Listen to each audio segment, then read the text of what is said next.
আজকে খুবই মজার একটা মাছের রেসিপি শেয়ার করতে যাচ্ছি। বাঙালি মানেই মাছে ভাতে বাঙালি। কিন্তু শুধু নর্মাল মাছ খেতে খেতে যদি হয়রান হয়ে যান আর অতিথি আপ্যায়নে চান নতুন কিছু, তবে আজকের রেসিপিটি আপনাদের জন্যই।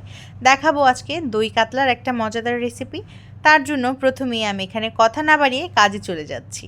যার জন্য একটা কড়াইয়ের মধ্যে আমি কিছুটা তেল দিয়ে দিলাম এবং তেলটা মোটামুটি গরম হয়ে আসলে এর মধ্যে 1 কাপের মতন পেঁয়াজ কুচি আমি এখানে দিয়ে দিচ্ছি। এবারে পেঁয়াজগুলোকে কিছুক্ষণ সময় ধরে খুব সুন্দরভাবে কিন্তু ভেজে নিতে হবে। পেঁয়াজগুলো মোটামুটি ভাজা হয়ে যাচ্ছে আর এদিকে আমি মাছগুলোকেও ভালোভাবে হলুদ আর লবণ দিয়ে ভেজে নিয়েছিলাম। এখানে আমি কাতলা মাছ ইউজ করছি, আপনারা চাইলে অন্য কোনো মাছও ইউজ করতে পারেন। এবারে পেঁয়াজগুলো যখন খুব ভালোভাবে এরকম গোল্ডেন ব্রাউন কালার হয়ে আসবে, এ পর্যায়ে কিন্তু আমি এখানে মশলা অ্যাড করে দিচ্ছি। দিয়ে দিলাম প্রায় 1 চামচের মতন মরিচের গুঁড়া, ধনিয়ার গুঁড়া। এবারে আবার ভালোভাবে সব কিছু মিশিয়ে নিলাম। মিশিয়ে নেওয়ার পর এ পর্যায়ে দিয়ে দিলাম 1 চামচের মতন লবণ। লবণটা দেওয়া হয়ে গেলে এই পর্যায়ে কিন্তু আরও একটুখানি অপেক্ষা করতে হবে যেন মশলাগুলো ভালোভাবে কষে যেতে পারে। দই কাতলা আপনারা কে কে খেয়েছেন আগে অবশ্যই কমেন্ট করে জানাবেন। না খেলে কিন্তু আজকের রেসিপিটি দেখার পর অবশ্যই খেয়ে ফেলতে হবে।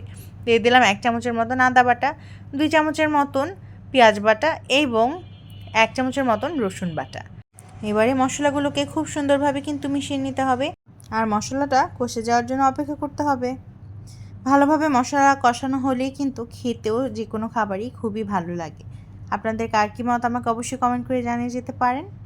এবারে দিয়ে দিলাম 2টি তেজপাতা। তেজপাতাগুলো আমি আস্তই রেখেছিলাম। আর এখানে দিয়ে দিলাম একটা টমেটোর পেস্ট। টমেটোটাকে আমি এখানে ব্লেন্ড করে নিয়েছিলাম। এবারে সব কিছুকে আবার খুব সুন্দরভাবে মিশিয়ে নিচ্ছি। টমেটোটা দেওয়ার কারণে কিন্তু দেখতেই পাচ্ছেন কালারটাও খুবই সুন্দর এসেছে। এই পর্যায়ে দিয়ে দিচ্ছি দই। এখানে আমি প্রায় 1 কাপের মতন দই ইউজ করছি। দইটাকে আমি আগে খুব ভালোভাবে কিন্তু ফেটিয়ে নিয়েছিলাম এবং খুব ভালোভাবে ফেটানোর পরে এখানে ইউজ করবেন, তাহলে এটা খুব ভালোভাবে মিশে যাবে আর কোনো ধরনের ছানা ছানা ভাবও আসবে না।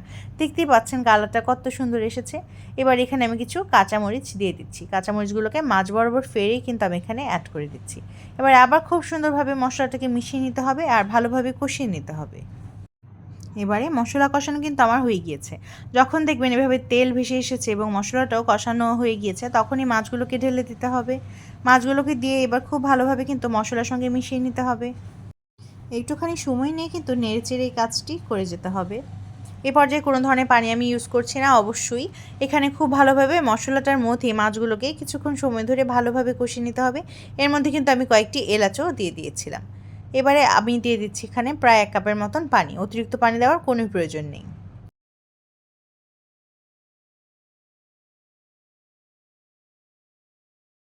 এবারে ভালোভাবে মশলার মধ্যেই মাছটাকে কষিয়ে নেওয়ার পালা। এ পর্যায়ে আমি কিন্তু 1 চামচের মতন চিনি দিয়ে দিয়েছি।